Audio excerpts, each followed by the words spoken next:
ನ್ಯಾಯಕ್ಕಾಗಿ ಹೋರಾಟ, ಎಲ್ಲಿ ತನಕ ಹೋರಾಟ, ಎಲ್ಲಿ ತನಕ ಹೋರಾಟ.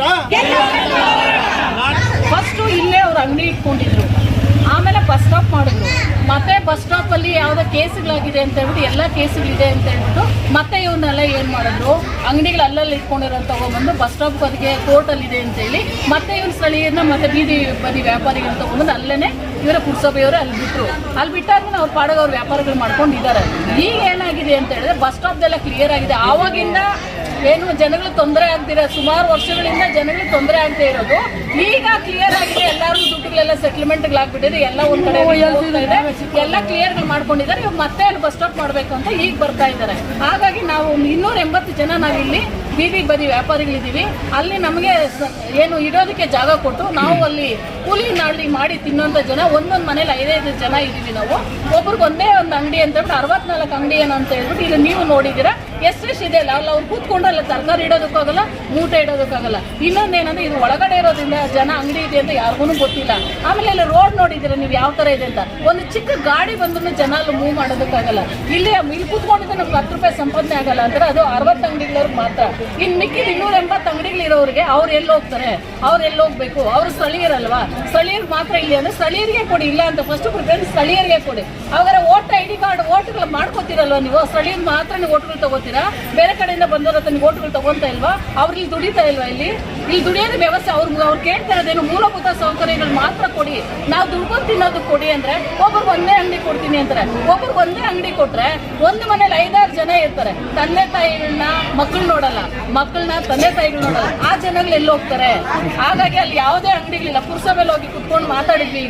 ಈಗ ಬಂದಿರೋಂಥ CO ಅವ್ರ ವಿಚಾರದಲ್ಲಿ ನಮ್ಗೆ ಏನು ಗೊತ್ತಿಲ್ಲ, ನಾವಿನ್ನೂ ಹೊಸದಾಗಿ ಬಂದಿದ್ದೀವಿ ಅಂತ ಹೇಳಿ ಕತೆ ಹೇಳ್ಕೊಂಡು ಕೂತಿದ್ರು. ಸೊ ಇಲ್ಲಿರೋಂಥ ಜನಗಳು ಅಲ್ಲಿರೋರು ಏನು ಹೇಳಿದ್ರು, ನಾವು ಇಲ್ಲಿ ಇದರ ಅಂಗಡಿಗಳು ನಾವು ಕೊಡ್ತೀವಿ ಅಂತ ಹೇಳಿದ್ರು. ಕೊಟ್ಟರೆ ಎಲ್ಲರಿಗೂ ನಮಗೆ ಕೊಡಿ, ಮತ್ತೆ ನಮ್ಗೆ ಒಳ್ಳೆ ನೋಡಿ ಇಲ್ಲಿ ಇದು ಅಡ್ಡ ಇದೆ, ಇದನ್ನು ಹೊಡ್ಕೊಡಿ ಅಂತ ಅವ್ರು ಕೇಳಿದ್ದಾರೆ. ಅದನ್ನು ಹೊಡ್ಕೊಟ್ರೆ ಅಟ್ಲೀಸ್ಟ್ ಜನಗಳಾದ್ರೂ ಬಂದು ಅದನ್ನಾದ್ರೂ ನಾವು ಮಾಡ್ಕೋತೀವಿ. ಅದನ್ನೂ ಮಾಡಲ್ಲ ಅಂದ್ರೆ ಒಂದು ತಿಂಗಳು ನಮ್ಗೆ ಆಶ್ವಾಸನೆ ಕೊಡಿ. ಒಂದು ತಿಂಗಳಲ್ಲಿ ಆಶ್ವಾಸನೆ ಕೊಟ್ಟಿದ್ದಾರೆ, 1 ತಿಂಗಳೊಳಗಡೆ ನಿಮ್ಗೆ ಮಾಡ್ಕೊಡ್ತೀವಿ ಅಂತ. ಇಲ್ಲಿ ಜನಗಳೇನು ಹೇಳ್ತಿದ್ದಾರೆ, ನಮ್ಗೆ 1 ತಿಂಗಳಲ್ಲ 1 ದಿವಸನೂ ನಾವು ಅಲ್ಲಿಂದ ಎದ್ದೋಳಲ್ಲ, ನಮಗೇನು ಅನುಕೂಲ ಇದೆ ಅದನ್ನ ಮಾಡ್ಕೊಡೋ ತನಕ ನಾವು ಎದ್ದೋಳಲ್ಲ ಅಂತ ಹೇಳ್ತಿದ್ದಾರೆ. ದಯವಿಟ್ಟು ಇದನ್ನ ಜನಗಳ ಅನುಕೂಲಕ್ಕೋಸ್ಕರ ಮಾಡ್ರಿ. ನಿಮ್ಮನ್ನ ಏನೋ ಒಂದು ಇಲ್ಲಿಂದ ನಾವು ಹೆಸರು ತಗೋಬೇಕು, ಇಲ್ಲಿಂದ ನಾವೇನೋ ಮಾಡ್ಬಿಟ್ಟಿದೀವಿ ಅಂತ ಹೆಸರು ಮಾಡಬೇಡಿ. ಪಬ್ಲಿಕ್ಗೆ ಅನುಕೂಲ ಆಗೋ ತರ, ಪಬ್ಲಿಕ್ಗೆ ಹೆಲ್ಪ್ ಆಗೋ ತರ ಅವ್ರಿಗೆ ಅನುಕೂಲ ಮಾಡ್ಕೊಡಿ, ಅವ್ರಿಗೆ ಅಂಗಡಿಗಳು ಮಾಡ್ಕೊಡಿ.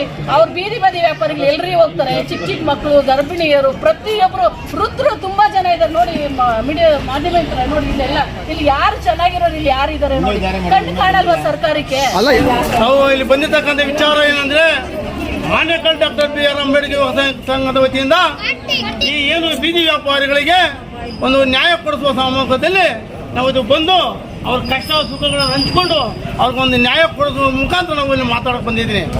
ಏನಿವತ್ತು ನಮ್ಮ ಮಾತಂದರೆ, ನಮ್ಮ ಸಂಘಟನೆ ಹೋರಾಟ ಅಂದರೆ ಏನಿವತ್ತು 190-200 ಜನ ಇರ್ತಕ್ಕಂಥ ಬೀದಿ ವ್ಯಾಪಾರಿಗಳಿಗೆ ಇಲ್ಲಿರ್ತಕ್ಕಂಥ 420 ಮುನ್ಸಿಪಲ್ ಆಫೀಸರು, ಇಲ್ಲಿರ್ತಕ್ಕಂಥ 8 ಮುನ್ಸಿಪಲ್ ಆಫೀಸರು, ಇಲ್ಲಿ ಕಳ್ಳ ಕದಿಮರಿರ್ತಕ್ಕಂಥ ಮೆಂಬರ್ಗಳು ಬೀದಿ ವ್ಯಾಪಾರಿಗಳಿಗೆ ಅನ್ಯಾಯ, ಅಕ್ರಮ, ದೌರ್ಜನ್ಯ ಮಾಡತಕ್ಕಂಥ ವಿರುದ್ಧವಾಗಿ ಇವತ್ತು ನಮ್ಮ ಹೋರಾಟ, ನಮ್ಮ ಪ್ರತಿಭಟನೆ ನಿರಂತರವಾಗಿ ಮಾಡ್ತಾ ಇದ್ದೀರಿ.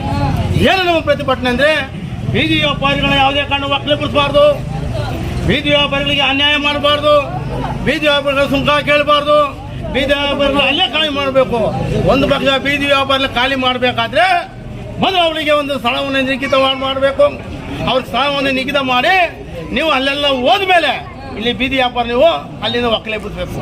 ಇಲ್ಲಿ ಮೊದಲು ನೀವು ವ್ಯವಸ್ಥೆ ಮಾಡ್ಕೊಡ್ಬೇಕು. ನ್ಯಾಯಬದ್ಧವಾಗಿ ವ್ಯಾಪಾರ ಮಾಡೋಕೆ ಒಂದು ಅಂಗಡಿ ಮುಗ್ಗಟ್ಲು ಕಟ್ಕೊಟ್ಟು ಅವನ್ನ ಖಾಲಿ ಮಾಡಿದಾಗ ನೀವು ದಯವಿಟ್ಟು ಎಲ್ಲ ಖಾಲಿ ಮಾಡಬೇಕು.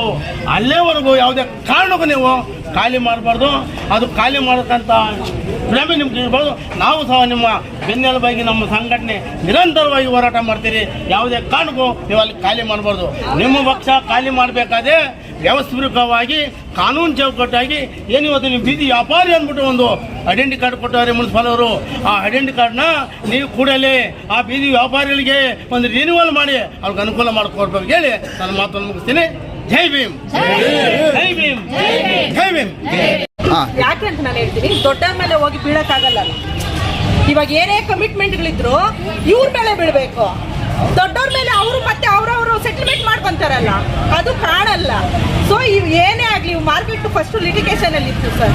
ಅದಕ್ಕೋಸ್ಕರ ಬಸ್ ಸ್ಟಾಪ್ ಮಾಡಿದ್ರು. ಫಸ್ಟು ಬಸ್ ಸ್ಟಾಪ್ ಮಾಡಿದ್ಮೇಲೆ ಎಲ್ಲ ರೋಡೆಲ್ಲ ಹಾಕೊಂಡಿದ್ರು. ರೋಡಲ್ಲಿ ಹಾಕೊಂಡು ಅಲ್ಲಾದ್ರೂ ಬಿಟ್ಬಿಡ್ಬೇಕಾಗಿತ್ತು ಇವ್ರನ್ನ. ಅವ್ರ ಜೀವನ ಅವ್ರು ಮಾಡ್ಕೊಂತ ಇದ್ರು. ಸರಿ, ಇವರು ಇಲ್ಲಿ ಲಿಟಿಗೇಷನ್ ಕ್ಲಿಯರ್ ಆದ್ಮೇಲೆ ತಂದು ಅಲ್ಲಿ ಬೇಡ, ರೋಡಲ್ಲಿ ಆಕ್ಸಿಡೆಂಟ್ ಆಗುತ್ತೆ, ಇನ್ನೊಂದಾಗುತ್ತೆ ಅಂತ ತಂದು ಕುಳಿಸ್ರು ಒಳಗಡೆ.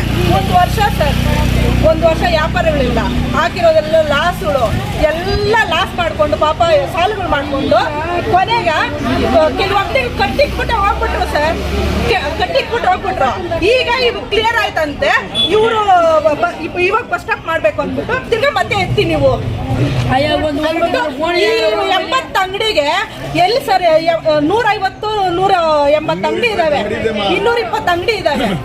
ಆ ಅಂಗಡಿಗಳಿಗೆಲ್ಲ ಎಲ್ಲಿ ಎಸರ್ತಾರೆ ಇದೆ? ಇಲ್ಲಿ ನೋಡಿದ್ರಲ್ಲ ಸರ್, ಈ ಬೆಂಕಿ ಮ್ಯಾಚ್ ಬಾಕ್ಸ್ ಇದೆಯಲ್ಲ, ಮ್ಯಾಚ್ ಬಾಕ್ಸ್ ತರ ಇದೆ ಸರ್. ಎಲ್ಲಿ ಸರ್ ಕುತ್ಕೊಂತಾರೆ? ಇಲ್ಲಿ ಎಲ್ಲಿ ಕುತ್ಕೊಂಡು ವ್ಯಾಪಾರ ಮಾಡ್ತಾರೆ? ಆಯ್ತು, ಇಷ್ಟೆಲ್ಲ ಆದ್ರೂ ಈ ವಾರ್ಡ್ ಮೆಂಬರ್ಗಳಾಗಿರ್ಬೋದು ಯಾರು ನಿಮ್ಗೆ ಸಪೋರ್ಟ್ ಬಂದಿಲ್ಲ ಅಂತ ಬೀದಿ ವ್ಯಾಪಾರಿಗಳು ಮಾಡ್ತಿಲ್ಲ ಸರ್. ಯಾರೇ ಬಂದ್ರು ಎತ್ರಮ್ಮ ಅಲ್ಲಿ ಕುತ್ಕೊಳ್ರಿ, ಅವರೇ ಸರ್. ಇವಾಗ ಅವ್ರು ಅಟ್ಲೀಸ್ಟ್ ಅವರಾದ್ರೂ ನಮ್ ಸಪೋರ್ಟ್ ಇದಿಲ್ಲ, ಏನೋ ಅವ್ರ ಹತ್ರ ನ್ಯಾಯ ಕೇಳ್ಬೋದು. ಅವರೇ ಅನ್ಯಾಯ ಮಾಡ್ತಿರುವಾಗ ನಾವ್ ಯಾರ ಹತ್ರ ನ್ಯಾಯ ಕೇಳ್ಬೇಕು? ಯಾರ ಹತ್ರ ನ್ಯಾಯ ಕೇಳ್ಬೇಕು? ಅದಕ್ಕೆ ನಮ್ ನ್ಯಾಯ ಸಿಕ್ಕವರ್ಗು ಅಲ್ಲೇ ಬಸ್ ಸ್ಟಾಪ್ ಎತ್ತಲ್ಲ ಸರ್ ನಾವು ಎಲ್ಲಾರ್ಗು. ಮಾತಕ್ ಮುಂಚೆ ಸ್ಥಳೀಯರು ಕೊಡೋಣ, ಆಯ್ತು, ಸ್ಥಳೀಯರು ಫಸ್ಟ್ ಪ್ರಿಫರೆನ್ಸ್ ಕೊಡಿ. ಮತ್ತೆ ಇಲ್ಲಿ 10 ವರ್ಷ 20 ವರ್ಷ 30 ವರ್ಷದಿಂದ ಇಲ್ಲಿ ವಾಸ ಮಾಡ್ಕೊಂಡಿರೋರು. ಅಲ್ಲ, ಈಗ ನಾನೇನ್ ಕೇಳ್ತಾ ಇದ್ದೀನಿ ಅಂದ್ರೆ, ಹೊರಗಡೆ ಬಂದಿರೋಂಥ ರಾಜ್ಯಗಳಿಂದ ಬಂದಿರೋರಿಗೆಲ್ಲ ಅನುಕೂಲ ಮಾಡಿಕೊಟ್ಟಿದ್ದಾರೆ, ಇಲ್ಲಿರುವಂತ ಸ್ಥಳೀಯರಿಗೆ ಯಾಕೆ ಈ ರೀತಿ ಮಾಡ್ತಾ ಇದ್ದಾರೆ ಅನ್ನೋದಲ್ವಾ? ಕೇಳಿದ್ರೆ ಇವಾಗ ಅವ್ರು ದುಡ್ಡು ಕಟ್ತಿದಾರಲ್ಲ ಸರ್, ದುಡ್ಡು ಕಟ್ಟಕ್ಕಾಗಲ್ಲ ಸರ್. ಅವ್ರ ಕಡೆಯಿಂದ ಲಕ್ಷ ಬಾಡಿಗೆಗಳು ಬರ್ತಿದೆ, ನಮ್ ಕಡೆಯಿಂದ ಏನ್ ಬರ್ತಿದೆ ಸರ್? ಅದಕ್ಕೆ ಅಲ್ಲ, ಈಗ ಏನ್ ಮಾಡ್ಬೇಕಂತಿದ್ದೀರಾ ನೀವು? ಸರ್ ಎಲ್ಲಾರ್ಗು ಇವಾಗ ಎಷ್ಟು ಜನ ಸರ್ ಇವಾಗ ಕ್ಲೋಸ್ ಮಾಡಿರೋದು ಬೇಡ, ಇಲ್ಲಿ ನೋರ್ ಏನಿದ್ದಾರೆ, ಎಷ್ಟು ಜನ ಇದ್ದಾರೆ ರೆಗ್ಯುಲರ್ ಆಗಿ ಯಾರು ಎಷ್ಟು ಜನ ಅಂಗಡಿಗಳು ಹಾಕ್ತಾರೋ ಅವ್ರಿಗೆಲ್ಲಾನು ವ್ಯವಸ್ಥೆ ಮಾಡ್ಕೊಡ್ಲಿ. ಆಮೇಲೆ ನಾವು ಬಸ್ ಸ್ಟಾಪ್ ಖಾಲಿ ಮಾಡ್ತೀವಿ, ಅದುವರೆಗೂ ಬಸ್ ಸ್ಟಾಪ್ ಖಾಲಿ ಮಾಡಲ್ಲ ಸರ್. ಅಲ್ಲ, ನಿಮ್ ಪುರಸಭೆ ಕಡೆಯಿಂದ ಏನು ಕಾರ್ಡ್ಸ್ ಆಗಿರ್ಬೋದು ಏನು ಕೊಟ್ಟಿಲ್ವಾ ಅಂತ? ಈ ಬೀದಿ ಕೊಟ್ಟಿದ್ದಾರೆ, 180 ಕಾರ್ಡ್ ಕೊಟ್ಟಿದ್ದಾರೆ. ಇಲ್ಲಿ ತೋರಿಸ್ತಾ ಇರೋದು 60 ಅಂಗಡಿ ಸರ್. ಎಲ್ಲಿಟ್ಕೊಳಲ್ಲ ಸರ್ ಅವೆಲ್ಲ? 180 ಕಾರ್ಡ್ ಇದಾವೆ, 200 ಕಾರ್ಡ್ ಇದಾವೆ, ಮತ್ತೆ ರೀಸೆಂಟ್ 200 ಕಾರ್ಡ್ ಬಂದೈತೆ ಸರ್.